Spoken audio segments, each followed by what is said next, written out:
Елжас Ертайұлы. Баланы жазасыз тәрбиеле. Алғашқы бөлім: жазалау тәрбие әдісі бола ала ма? Алғашқы тақырып: баланың болашағына балта шаппа. 7 жылдан бері бала тәрбиесі саласын зерттеу барысында байқағаным, біздің қателеріміздің зардабын балаларымыз өсе келе сезінеді екен. Нақтырақ айтқанда, балаларымыз кішкентай кезінен бастап өздерінің түйсіктеріне сіңірілген нәрселермен өмірін өткізеді. Бала кезінде бойына қорқақтық, жасықтық және өзіне деген сенімсіздік ұялатар болсақ, ол өмір бойы өзін таба алмай, ерлік жасауға даулай алмай өтеді.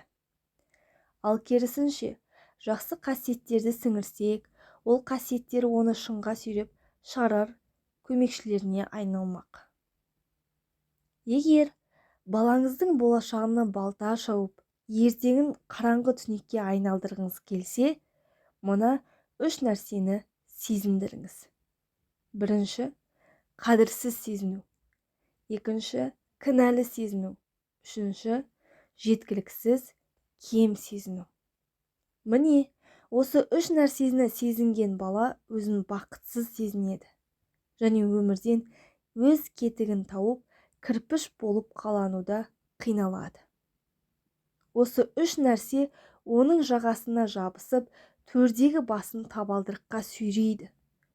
Оның зияны тек өзіне ғана емес, сонымен қатар ең жақындарына, жалпы қоршаған ортасына тиеді. Өзін таба алмай, бақытсыз болумен ғана шектелмейді. Айналасындағы адамдарға да жамандық жасауға дайын тұрады. Ол жайында кітаптың алдағы тақырыптарында тереңірек қозғайтын боламын.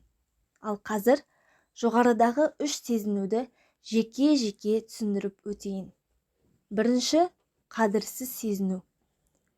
Қадірсіз сезіну дегеніміз, баланың өз ата-анасының, ұстазының, достарының алдында еш қадірім жоқ деп ойлауы. Яғни, өзін керексіз сезіну десек те болады. Ал қадірсіздік сезімі өте ауыр жүк. Қандай ауыр жүк екеніне көзіңізді жеткізгіңіз келсе, бір сәт өзіңізді қадірсіз сезініп көріңізші. Мысалы, ата-анаңыздың, бауырларыңыздың, жұбайыңыздың, дос-жаран әріптестеріңіздің алдында ешбір қадіріңіз жоқ деп елестетіп көріңізші. Өте ауыр жүк емес пе? Тіпті өміріңіздің мәні кетіп, өмір сүруге деген қызығушылығыңызды жоғалтып алатын шығарсыз. Енді ойлап көріңізші, сіз өзіңіз көтере алмаған ауыр жүкті бұғанасы қатпаған балаңыз қалай көтермек? Баласының денсаулығы мен физиологиялық дамуын уайымдап, баламның мектепке ұстайтын сөмкесі ауыр, неге ауыр жүк көтеруге міндеттейсіңдер деп шу шығаратын ата-аналарымыз баласының рухани дамуына кедергі болып табылатын қадірсіз сезіну жүгінің зардабын неге уайымдамайды екен? Енді баланы қадірсіз сезінуге итермелейтін себептерге тоқтала кетейік. А. Бала ата-анасының махаббатын толық ала алмаған кезде өзін қадірсіз сезінеді. Ата-анам мені жақсы көрмейді, мен оларға керек емеспін секілді ойлар туындайды да, бұл ойлар оның жағасынан жібермейді. Негізі, балаға деген махаббаттың төменгі және жоғарғы шегі болады. Төменгі шек дегеніміз, балаға қажетті махаббаттың минимум мөлшері. Ал жоғары шек максимум мөлшері болып табылады. Яғни, балаға сол минимум мөлшерді бермесеңіз, ол сіздің махаббатыңызға тоймайды. Ал максимум мөлшерден артық берсеңіз, махаббатыңызға тұншығады. Егер ата-ананың балаға деген махаббаты төменгі шектің астында қалып қоятын болса, бала өзін қадірсіз сезінеді. Сондықтан баламыздың рухани қажеттілігін уақытында және жеткілікті қамтамасыз етуіміз керек. Уақытында дегеніміз, балаңыз сізден рухани қолдау күтіп, махаббатыңызды сұраған сәтте беру. Қарны ашып, Мазасызданған балаға дереу жейтін бір нәрсе беріп тыныштандыратынымыз секілді, рухани тұрғыдан қарны ашып махаббатыңызды сұрап тұрған балаға да дереу көмектесу керек. Егер қазір бос емеспін, шаршап тұрмын, мен де адаммын ғой, демалайын, қазіргі балаларды түсінбеймін, шектен тыс сезімтал ғой өздері. Өзіміз рухани қолдау дегенді білмей-ақ өстік қой секілді сөздеріңіздің артына жасырынып, уақытында көңіл бөлмесеңіз, балаңыз өзін керексіз сезінетін болады. Ал жеткілікті дегеніміз бала толық тойып, өзі кетемін дегенше көңіл бөлуіңізді тоқтатпай, мейіріміңізге бөлуді жалғастыру болып табылады.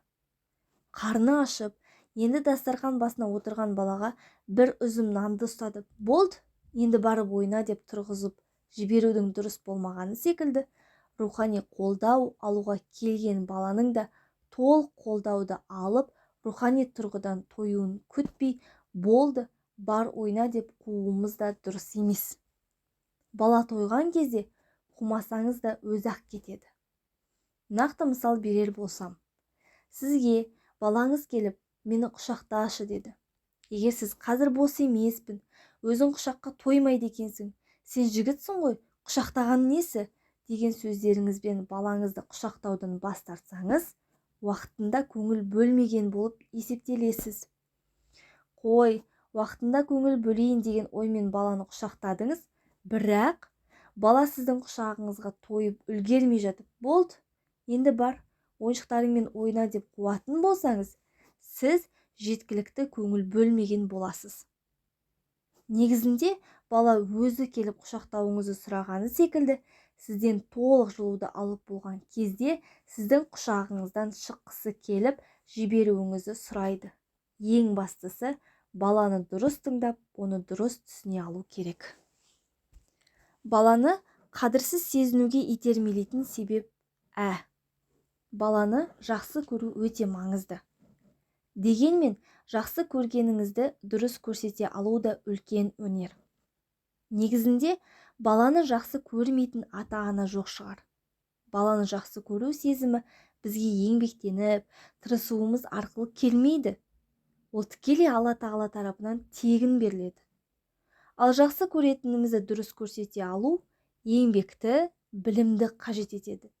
Егер еңбектенуден бас тартып, жалқаулыққа салынсақ, немесе білім алуға немқұрайлылық танытсақ, жақсы көріп тұрған баламызға жақсы көретінімізді дұрыс көрсете алмай қиналамыз. Ал махаббатымызды дұрыс көрсете алмасақ, баламыз өзін қадірсіз сезінеді.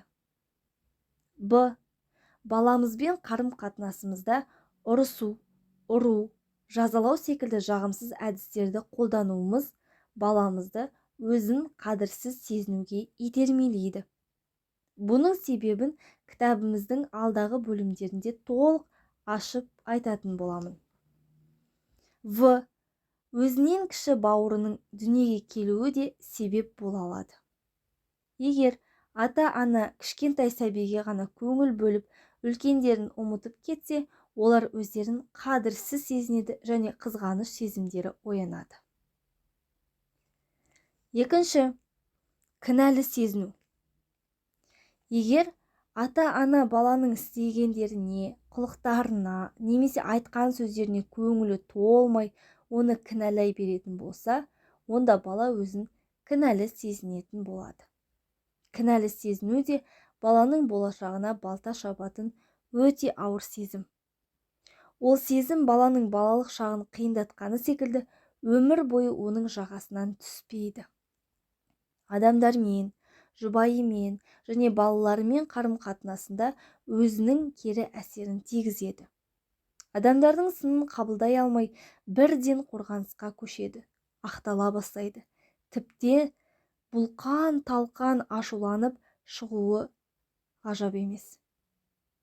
Осылайша айналасындағы адамдар онымен байланыс орнатудан қашып, тарап кетеді де, бұл жалғанда өзінің жанын түсінетін шынайы дос таба алмай қиналады. Жұбайымен қарым-қатынаста да көптеген қиындықтарға тап болады.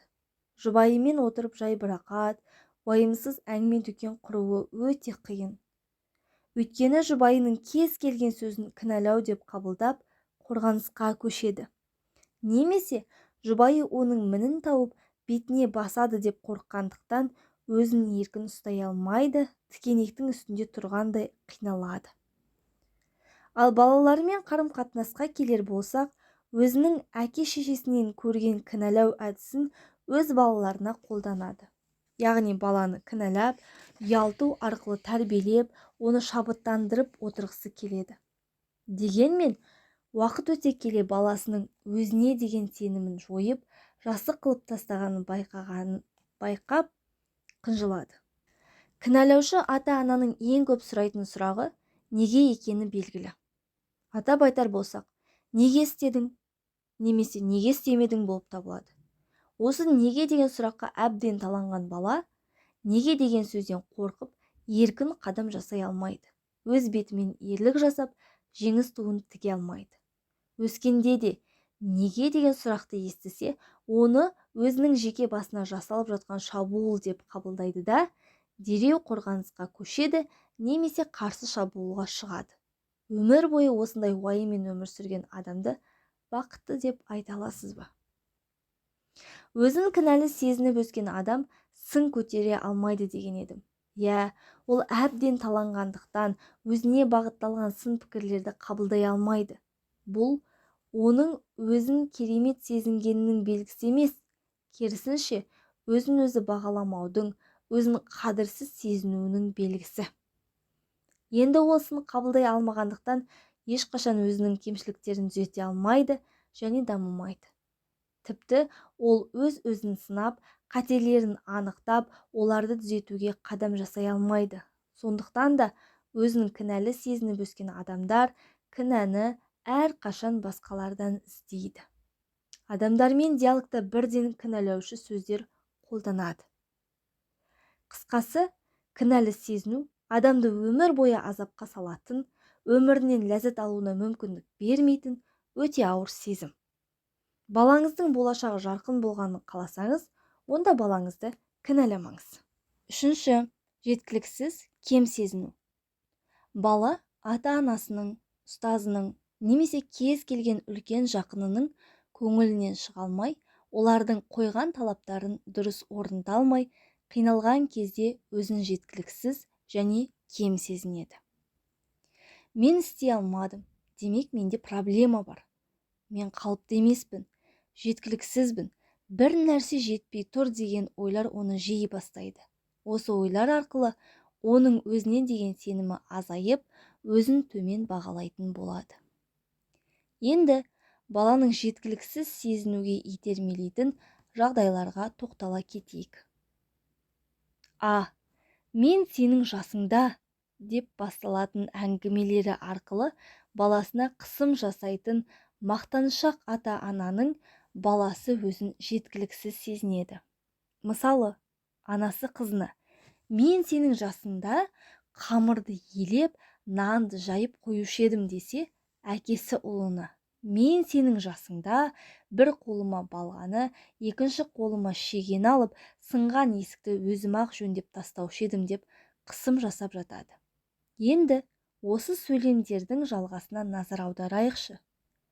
Мен сенің жасыңда қамырды илей алушы едім, ал сен илей алмайсың. Немесе, мен сенің жасыңда сынған есікті өзім-ақ жөндей алушы едім, ал сен жөндей алмайсың. Қолыңнан түк келмейді. Яғни, біз мен сенің жасыңда деген қысымдарымыз арқылы сен істей алмайсың деген ұғымды сіңіреміз. Сап-сау адамға 40 күн бойы сен жындысың деп айта берсеңіз, ол өзінің жынды екеніне сеніп қалады демекші.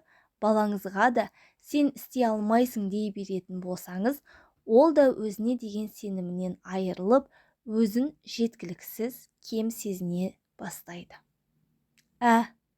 Әке-шешелері көп ұрысатын, отбасында өскен балалар өздерін жеткіліксіз сезінеді.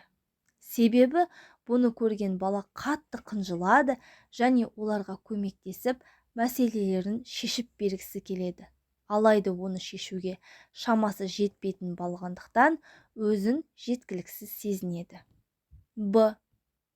Көбінесе тұңғыш балаларымызға өте көп жауапкершілік жүктейміз. Өзі әлі балалықтан шықпаған балаға бауырларыңа қамқор бол, оларды қорға деген ауыр жүк артамыз.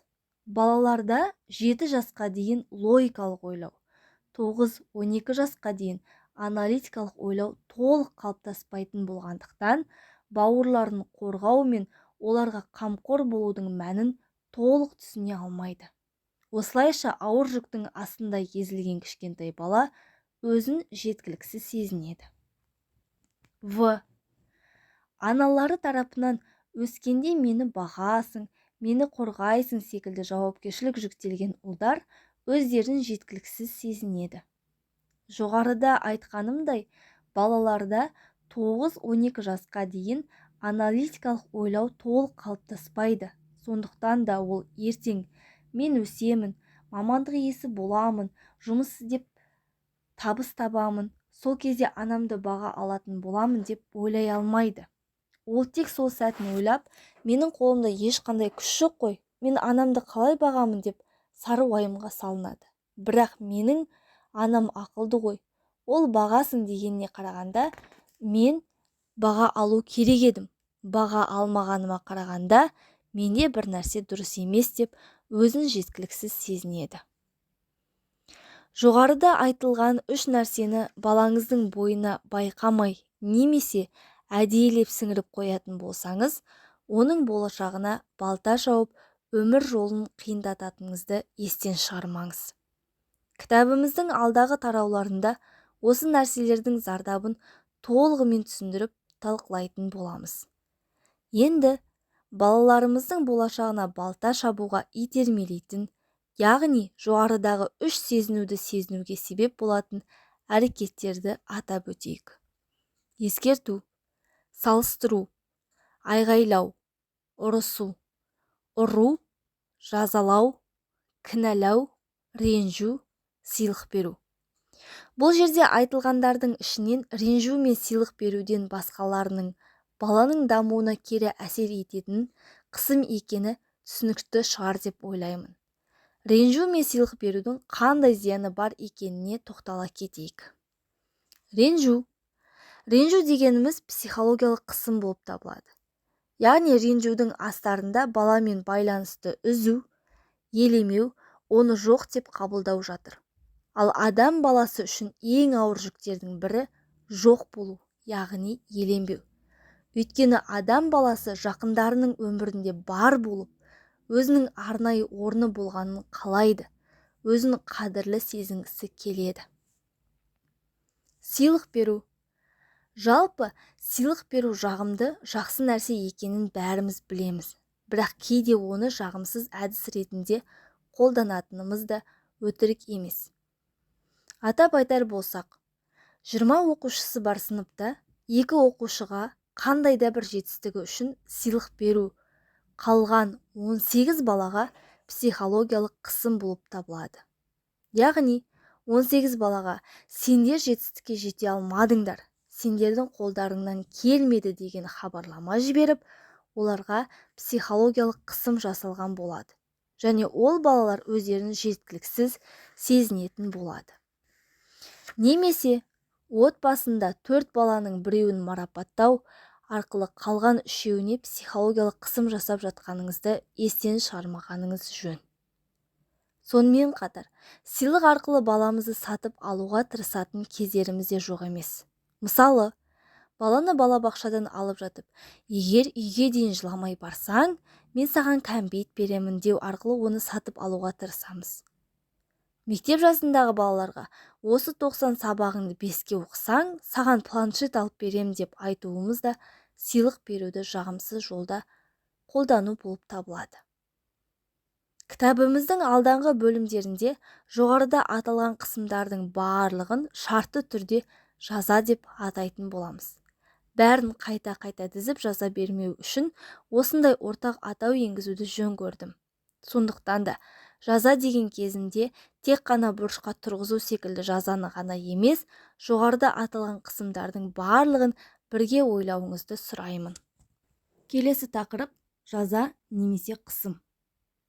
Әуелі қысым сөзіне анықтама беру үшін қазақша Википедияға сүйенсек, балаларға қысым немесе зорлық-зомбылық дегеніміз баламен қарым-қатынаста қатыгездікке бару. Бұл физикалық, жыныстық, психологиялық формада немесе дұрыс көңіл бөлмеу формасында кездесуі мүмкін. Ал біз енгізген ұғым бойынша жаза дегеніміз жоғарыда аталған ұру, ұрысу, жазалау, кінәлау, ренжу, салыстыру секілді жағымсыз ұғымдардың бәрін қамтитын жаңа ұғым екенін естеріңізге саламын. Қазақстанда өткізілген тәрбиелік мақсатта баланы ұруға бола ма деген сауалнама нәтижесін естіген кезде жағамды ұстадым. Расында да, жаға ұстатарлық нәтиже шығыпты. Себебі сауалнамаға қатысқандардың 75%-і «я» деп, яғни тәрбиелік мақсатта баланы ұруға болады деп жауап берген екен. 75% дегеніміз 4 адамның 3-і баланы ұруды, жазалауды қолдайды деген сөз. Бұл не деген сұмдық? Балаларымыздың бүгіні мен болашағын ойлап шошып кеттім. Біріккен ұлттар ұйымына қарасты ЮНИСЕФ балалар қоры тарапынан жасалған осы сауалнаманы көргеннен осы тақырыпты таңдап, жазалаудың зардабын терең зерттеп, оны халыққа жеткізуім керек деген ой туындады. Міне, сол күннен бері осы тақырыпты зерттеп, 3 кезеңнен тұратын арнайы жоба дайындадым. Алғашқы кезеңде жазаның зардабын түсіндіру мақсатында ата-аналар мен ұстаздарға арнап онлайн марафондар жүргіздім. Ал екінші кезеңде жазасыз тәрбиелеуді үйренемін атты онлайн курс арқылы жазасыз тәрбиелеудің әдіс тәсілдерін жеткізуге тырыстым. Тынбай еңбектенудің арқасында міне 3-ші кезеңіне де келіп жеттік. 3-ші кезеңі осы тақырып бойынша кітап жазып шығу болатын. Қолдарыңызда оқып отырған кітабыңыз сол жобаның жемісі. Балаларыңызға деген көзқарастарыңыздың оң бағытта өзгеруіне септігін тигізіп, пайдаңызға жарауына тілектеспін.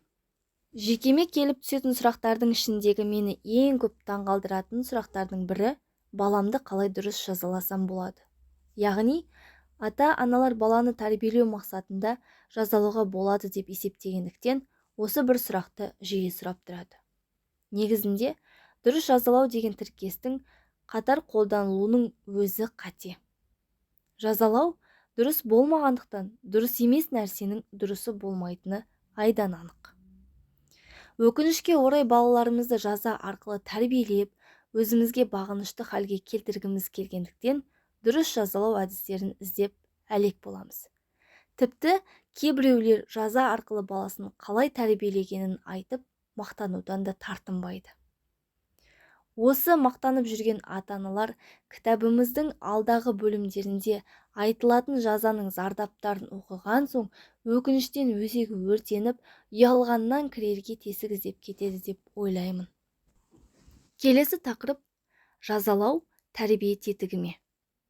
Бұл сұрақтың жауабын Мағжан Жұмабаев атамыздың педагогика кітабынан үзінді келтіре отырып бастайын. Жоғарыда айтылған баланы қорқыту қате деген сөзден балаға жаза қылудың дұрыс еместігі келіп шығады. Яғни, баланы жазамен қорқыту еш дұрыс емес. Жазамен қорқытқанда бала бір нәрсені істегісі келіп істеп, болмаса істемегісі келіп істемейді емес, жазадан қорыққаннан ғана не істейді, не істемейді. Яғни, бала өтірік айтуға, алдауға үйренеді. Баланы ұру, соғу ісі адамшылыққа ұнамайтын іс. Ұрылып, соғылып тәрбие қылынған бала жанының бар жақсы мінездерінен, ақылынан, есінен айырылып миғұла болады. Өтірікші, алдаушы болады. Су жүрек, жасқаншақ болады. Ұру баланың денесіне де көп зиян келтіреді. Мағжан атамыз жазаның зияндары мен зардабын қысқа, әрі нұсқа түсіндіріп өтті деп ойлаймын. Енді осы тақырыпты мысалдармен байытып, не үшін жазалауға болмайтынын нақты дәйектермен толықтыра кетейін. Әуелі ата-аналардың неліктен жазалауға жол беретіндіктерін түсінуге тырысайық. Ең басты себебі нәтижеге тез қол жеткізу мүмкіндігі секілді. Яғни, балаға бір нәрсенің дұрыс емес екенін түсіндіріп отырғанша, айғайлай салсам, немесе жазамен қорқытсам, нәтижеге тезірек қол жеткіземін деп ойлаймыз. Келесі, көз бояушы бір сәттік шешімдерге алданамыз. Баланы жазалаған кезде ол айтқанымызды істеп, тәртіпті болып жүреді. Баланың болашағын ойлаудың орнына сол сәттегі нәтижеге ғана көңіл бөлеміз. Келесі, ата-ананың әлсіздігі. Егер ата-ана өзі эмоционалды тұрғыдан әлсіз болып, стресс пен депрессиядан көз аша алмай жүрген болса, онда ол баланы жазалауға, ашуын баладан алуға дайын тұрады. Келесі, ата-ананың білімсіздігі. Бұл жерде айтқым келген білімсіздіктің университетте алған білімімен еш қатысы жоқ. Яғни ол магистратура бітірген, өз саласы бойынша өте білімді жан болуы мүмкін. Дегенмен, адамды тану, отбасы құндылығы және бала тәрбиесі туралы білімі болмаса және баланы жазылған кезде балаға қандай зиян тиетінін білмесе, біз оны шартты түрде отбасы саласында білімсіз деп қабылдадық. Міне, осы білімсіздігіміз біздің баланы жазалауымызға себеп болады. Енді, осы айтылған себептерді ескере отырып, жазалау тақырыбын талдауға тырысайын. Жазалау арқылы уысымыздан шығарып, жоғалтып жатқан нәрселеріміз бен қол жеткізген нәтижелерімізді салыстырар болсақ, қол жеткізген нәтижелеріміздің ешбір мәнісі болмасы сөзсіз. Өйткені, жазалау арқылы қол жеткізген нәтижелеріміз сәттік нәтижелер, ал жоғалтқан нәрселеріміз балаға өмір бойы жапа шектіретін нәрселер. Бұл жайында кітабымыздың алдағы бөлімдерінде толық айтатын боламын. Негізінде, бала тәрбиелеу дегеніміз баланың қылығын, іс-әрекетін өзгерту әрекеті емес. Міне, осыны тәрбие деп ойлайтын ата-аналар жаза арқылы нәтижеге қол жеткіздік деп ойлайды. Әйтсе де, жазаланған баланың жоғалтқан сезімдерін ескерсек, тәрбиелеген іс-әрекетінің еш қадірі жоқ екенін байқауға болады. Демек, бір сәттік нәтижелерге алданбағанымыз жөн. Сыйлық беру мен жазалау өте ыңғайлы әдіс болып көрінуі мүмкін. Бала сыйлыққа қызығып, немесе жазадан қорқып, сіз қалаған әрекетті істей бастады делік. Дегенмен, баланың бір әрекетті істей бастағанына қарап, оны дағдыға айналдырып, өмір бойы қолданыста ұстайды деуге келмейді. Себебі сыйлық пен жаза жай ғана стимулизация болып табылады. Және олардың әсер ете алу күші ұзақ емес. Сыйлықтың қызығы мен жазаның қорқынышы басылған кезде, жоғарыда істей бастаған әрекеттеріне деген ынтасы да таусылады. Сондықтан да стимулизация мен уақыт жоғалтпай, баланың шынайы мотивациясын оятуға тырысу керек. Баланың сезімдерін қалыпқа келтірмей, тек қана іс-әрекеттерін өзгертуге тырысу оны екіжүзді балаға айналдырады. Яғни, сыйлық пен жаза арқылы бала өзі іштей қабылдамаған әрекетті тек сырттай орындап қана жатыр деуге болады. Міне, осы ішкі сезім мен сыртқы әрекеттердегі қарама-қайшылық уақыт өте келе екіжүзділікті туындатады. Мысалы, ылғи әділ бола алмаса да, әділ болу керек екенін түсініп қабылдауы оның әділ болып көрінуінен әлде қайда жақсы. Енді бірнеше нақты мысалдарды бірге қарастырып көрейік. Мысалы, сіздің 9-10 жасқа келген балаңыз бар делік. Үйге қонақ келген кезде балаңыз еркіндікті сезініп, сізді қонақтардың алдында ұятқа қалдырғанын көз алдыңызға елестетіп көріңізші. Сіз сөйлегенде айтқан сөздеріңізді бұрмалап, сізді мазаққа айналдырса, сіз не істер едіңіз? Сол сәтте өзіңізді қалай ұстап, қандай әрекетке барар едіңіз? Қаласаңыз, мысалымызды сәл қиындата түсейік. Сіз діни құндылықтарға құрметпен қарайтын намазхан адамсыз. Бұл жолы балаңыз сізді емес, оқылып жатқан азанды мазаққа айналдырды делік. Сіз намазға тұруға дайындалып жатқанда, ол азанның сөздерін бұрмалап, күлкіге айналдырса, не істер едіңіз? Жаймен айтып түсіндіріп, азанға құрмет жайында айтар едім дейсіз бе? Ал түсінбесше ше? Бала өз бетінен қайтпай, мазағын жалғастыра берсе, не істер едіңіз? Менің ойымша, балаға 1-2 рет айтып түсіндірген соң, түсінбесе ашуланып, балаға ұрысып, енді қайталанса жазалайтыныңызды айтар едіңіз. Солай емес пе? Өйткені бүгін азанды мазақтаған бала ертең намазды мазаққа айналдырар сөзсіз деген ой сізге тыныштық бермей, әртүрлі шешім жол іздеуге итермелейді. Осылайша жазалау деген әдіспен мәселені шешуге тырысасыз. Ал сол балаға жазаның орнына сыйлық немесе бір уыс ақша бергеніңізді көз алдыңызға елестетіп көріңізші.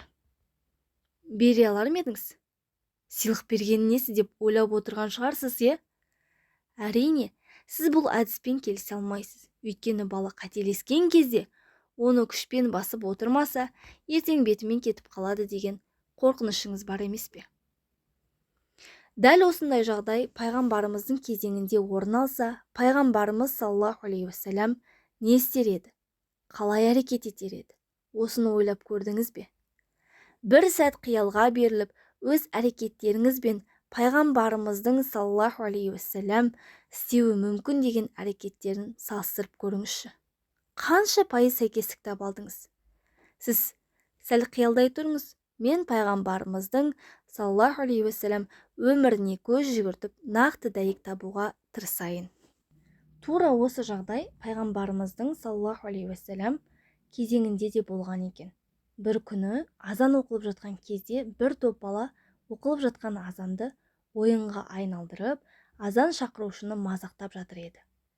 Балалардың осы бір қылығын байқаған пайғамбарымыз саллаллаху алейхи уассалам оларды қасына шақырды. Азанды мазақтап жатқан кім деп сұрап еді, балалардың бәрі бір ауыздан бір баланы көрсетті.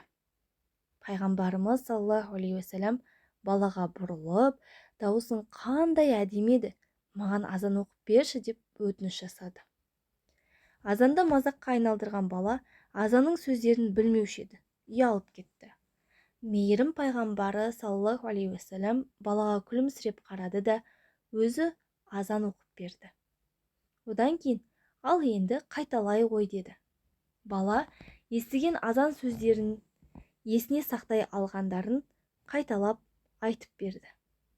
Сол кезде пайғамбарымыз саллаллаху алейхи уассалам балаға бір уыс ақша берді. Жазалануды күтіп тұрған бала өзіне ұсынылған сыйлықты көріп абдырап қалды. Не болғанын түсіне алмай тұрғанда, пайғамбарымыз қолын баланың маңдайына қойды да шаштарын сипады. Одан кейін қолын баланың көкірегіне апарып, оған дұға жасады. Алла сені мүбәрак қылсын, саған береке жаудырсын. Қазірге дейін пайғамбарымыздан тартынып, қорқып тұрған бала мейірім пайғамбарын саллаллаху алейхи уассалам іштей жақсы көре бастады. Жаңа ғана жағымсыз бір қылықпен пайғамбарымыздың алдына келген бала күрт өзгеріп, пайғамбарымыздан өзін Меккенің азан шақырушысы етіп тағайындауын сұрады.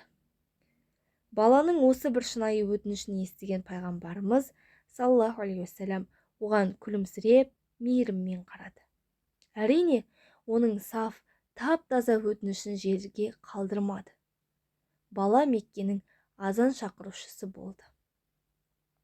Енді осы бір керемет оқиғаға педагогикалық тұрғыдан талдау жасап, өзімізге сабақ алуға тырысайық. Әуелі, оқиғадағы баланың қылығы біз күнделікті тұрмыста кездесіп жүрген тұрмыстық жағдай емес. Яғни, ойыншығын жинамады, бауырымен ойыншыққа таласты секілді қарапайым мәселелер емес. Керісінше, мұсылмандар үшін қасиетті болып есептелетін азанды мазаққа айналдыру оқиғасы екенін естен шығармаңыз. Енді өз үйіңізде балаңыздың азанды мазақтағанын көз алдыңызға елестетіп көріңіз. Сіз не істер едіңіз? Пайғамбарымыз саллаллаху алейхи уассалам секілді мейірімді бола алар ма едіңіз? Келіңіз, қазір біз үшін кешірілмес болып көрінген қатені пайғамбарымыз саллаллаху алейхи уассалам қалай түзеткенін түсінуге тырысайық. Пайғамбарымыз саллаллаху алейхи уассалам мән-жайды түсініп, мәселенің байыбына бармай жатып, айқайға баспады. Ал біз кішкентай мәселелердің өзінде дереу балаға ұрыса жөнелеміз, немесе ақыл айта бастаймыз. Дауысың қандай әдемі еді деп ілтипат жасау арқылы бізге позитивті тәрбиенің керемет үлгісін көрсетті. Баламен қарым-қатынаста баланың кемшіліктеріне емес, артықшылықтарына көңіл бөлу керек екенін байқатты. Асып-тасып жатқан жақсылығының ішінен кемшілігін тауып алудың өнер емес екенін, керісінше көптеген кемшіліктерінің көлеңкесінде қалып, көрінбей қалған артықшылықтарын байқап, соны суырып шығара алудың өнер екенін түсінгендей болдық.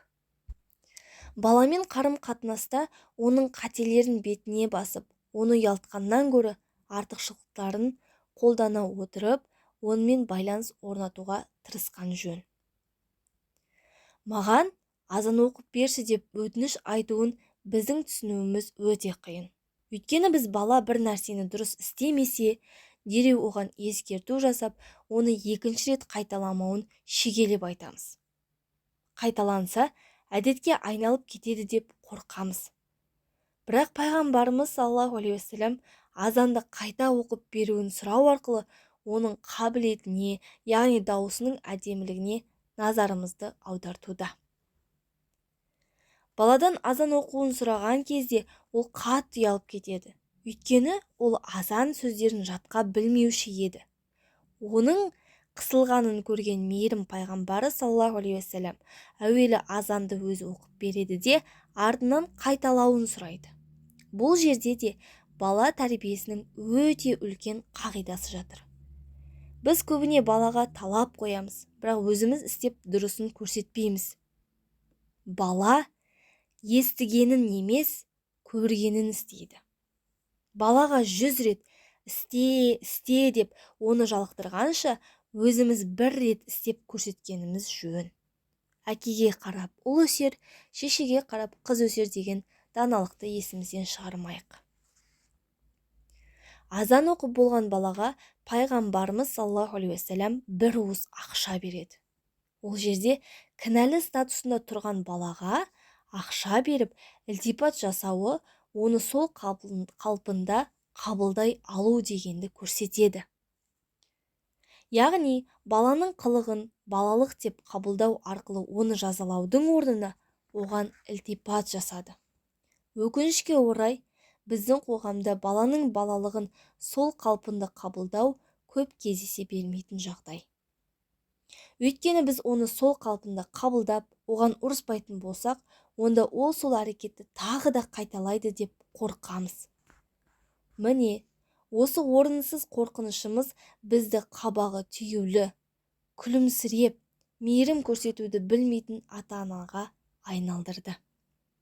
Бір қызығы, біз қанша қатаң болып, айғайға басқанмен бала балалығын істеуді және қателесуді тоқтатпайды. Өйткені ол бала. Одан кейін пайғамбарымыз саллаллаху алейхи уассалам баланың басын сипайды. Бұл әрине балаға сенім сыйлайды. Қате қылығының нәтижесінде пайғамбарымыздың саллаллаху алейхи уассалам алдына келіп тұрған баланың осындай мейірімге бөленіп, өзін сенімді сезінуі оның ар-ожданын оятты. Негізінде тәрбиенің басы тетігі ар-ождан екенін естен шығармауымыз керек. Яғни, бала жазадан қорыққан кезде емес, бір нәрсенің дұрыс емес екенін ар-ожданында сезініп, өз еркімен бас тартқан кезде ғана тәрбиеленген болып есептеледі. Күшпен тәрбиелеу тәрбие емес, тек қана өзіңе бағындыру. Пайғамбарымыз саллаллаху алейхи уассалам Алла сені мүбәрәк қылсын, саған берекесін жаудырсын деп дұға жасау арқылы соңғы нүктені қойып, баланың жүрегін баурап алады.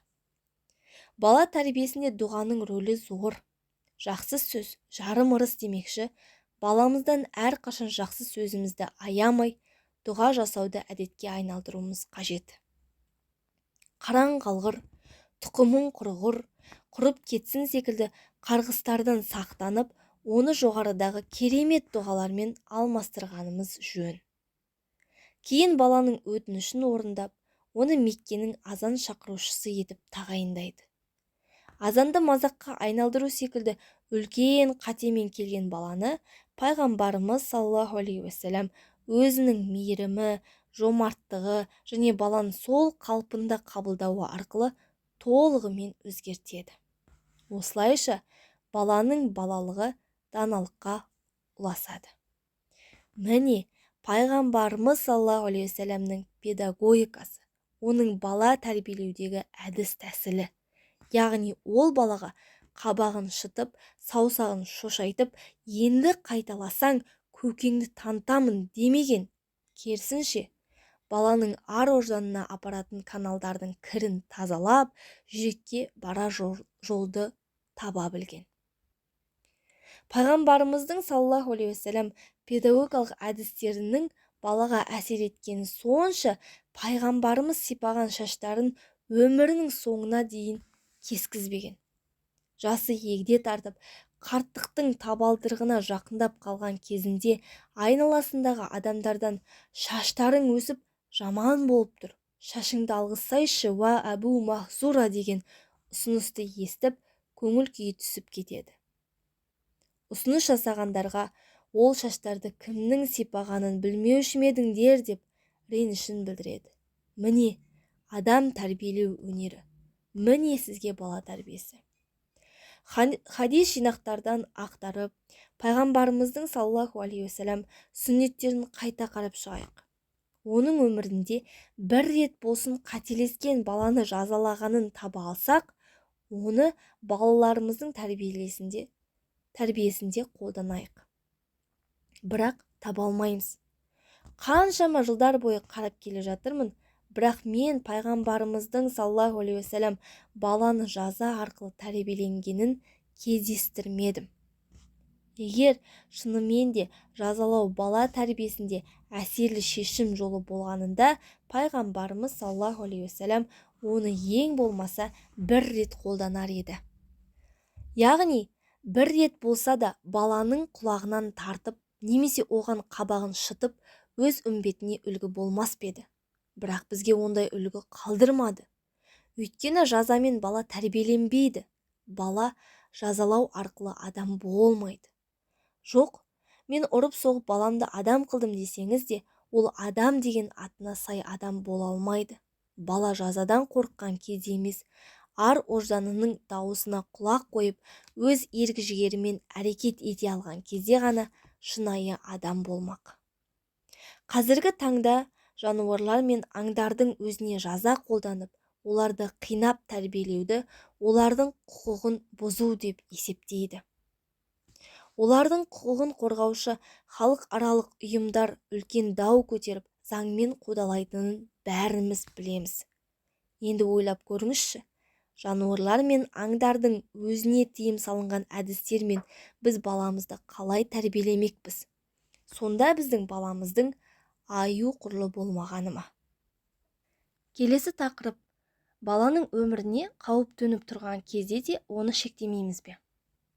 Баласының өміріне немесе денсаулығына қауіп төніп тұрғанын байқаған ата-ананың баласының бұл қылығына шектеу қоюы немесе шара қолдануы қалыпты жағдай. Ата-ананың бұл әрекеті алдын ала жоспарланбайды. Сол сәтте ішкі рефлекс ретінде бірден туындайды. Мысалы, ағыл-тегіл машина жүріп жатқан жолдан өткелі тұрған баласына қатты айғайлап жіберуі, немесе қолын ыстық пешке созып, оны ұстағалы тұрған баласының қолын қағып жіберуі секілді. Ата-ананың ішкі рефлексін педагогикалық ескерту деп атаймыз. Бұл әрекеттерді дереу жаза категориясына жатқызуға болмайды. Өйткені сыртынан қараған адамға жаза секілді көрінсе де, негізінде бұл жаза емес. Ата-ананың балаға деген мейірімнен туындаған әрекет. Яғни, педагогикалық ескерту. Мысалы, біздің балалық шағымызда үйіміз пешпен жылынатын еді. Лапылдап жанып тұрған пешті немесе қып-қызыл болып қызарып тұрған көсеуді ұстауға ұмтылған балаға әкесі немесе анасы «балам, байқа, қолыңды күйдіресің» деп оның қолын қағып жіберуі немесе алыстан айғайлауы педагогикалық ескерту болып табылады. Бұл жерде ата-ананың балаға айқайлаудағы немесе қолынан ұрудағы басты мақсаты балаға зиян тигізу емес, керісінше ыстық пешке қолын күйдірейін деп тұрған баланы қауіптен қорғау болып табылады. Бала ата-анасы қолынан ұрғаны үшін немесе олардың айғайына қорқып жыласады, ата-ананың әрекеті жаза категориясына кірмейді. Сырттан бақылап тұрған адам ата-анасының ұрғаны, айғайлағанына қарап, оны жазалау деп ойлауы мүмкін. Дегенмен ата-ананың ішкі ниетін білмей тұрып сырттай тон піше алмаймыз. Педагогикалық ескертудің құрамында айғайлау, ұру секілді қысымның белгілері байқалса да, ол жазалау болып табылмайды. Керісінше, біз оны мейірімнен туындаған әрекет деп қарастырамыз. Себебі баласына педагогикалық ескерту жасаған ата-ананың ниеті баланың бір жерін ауырту арқылы оны тәрбиелеу емес. Педагогикалық ескертудегі ата-ананың ниеті мейірім рефлексі арқылы баланы қауіптен қорғау болып табылады. Ал жазалаудағы ниет жаза арқылы балаға психологиялық, рухани және физикалық қысым жасау және оның жанын ауырту. Жазада баланың жанын ауырту арқылы оны жағымсыз әрекетінен бас тартқызу көзделеді.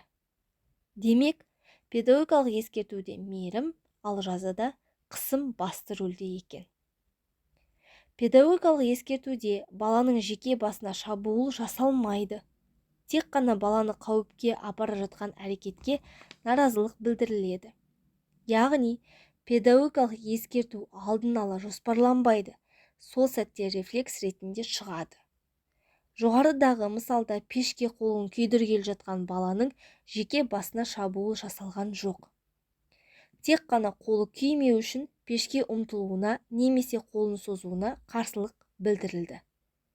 Педагогикалық ескерту бала жаман болғаны үшін емес, сол сәттегі әрекеті жаман болғаны үшін жасалады. Дегенмен, педагогикалық ескертудің жазаға айналып кетуі де өте оңай. Жоғарыдағы мысалда қолын пешке созғысы келген баланың ата-анасының наразылығы баланың әрекетіне емес, тікелей баланың жеке басына бағытталса, онда бұл педагогикалық ескерту болып есептелмейді, тікелей жазаға айналады. Яғни, пешке қолын созған балаға ата-анасы «шаршадым сенен, қолыңды ыстыққа соза берме деп қаншама рет айтамын саған» секілді шағымданса және баланың қолынан ұрса, онда бұл жаза болып есептеледі. Себебі ата-ананың ниеті өзгеріп, балаға мейіріммен ескерту жасауды қойып, тікелей баланың жеке басына шабуыл жасап отыр. Мейірімнің орнын қысым басқандықтан, бұл әрекет мейірім рефлексі болып есептелмейді. Міне, педагогикалық ескерту мен жазаның арасын осы бір кішкентай сызық бөліп тұр.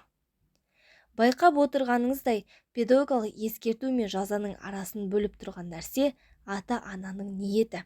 Сондықтан да психологтар мен педагогтар кез келген іс-әрекетке талдау жасаған кезде сол кісінің ниетіне ерекше көңіл бөлгендері жөн. Ниетін ескермей, тек қана іс-әрекетке ғана көңіл бөле отырып, қол жеткізген нәтижелеріміздің қате болу ықтималдығы өте жоғары. Жақсы, солай делік. Ал адамдардың ниетін қалай анықтаймыз? Баласының қолын мейіріммен ұрған ана мен ашумен ұрған ананың әрекеттерінде сыртынан қарағанда ешқандай айырмашылық байқалмайды. Екеуі де бірдей. Біз олардың ішін оқи алмаймыз. Онда олардың ниеттерін қалай білеміз?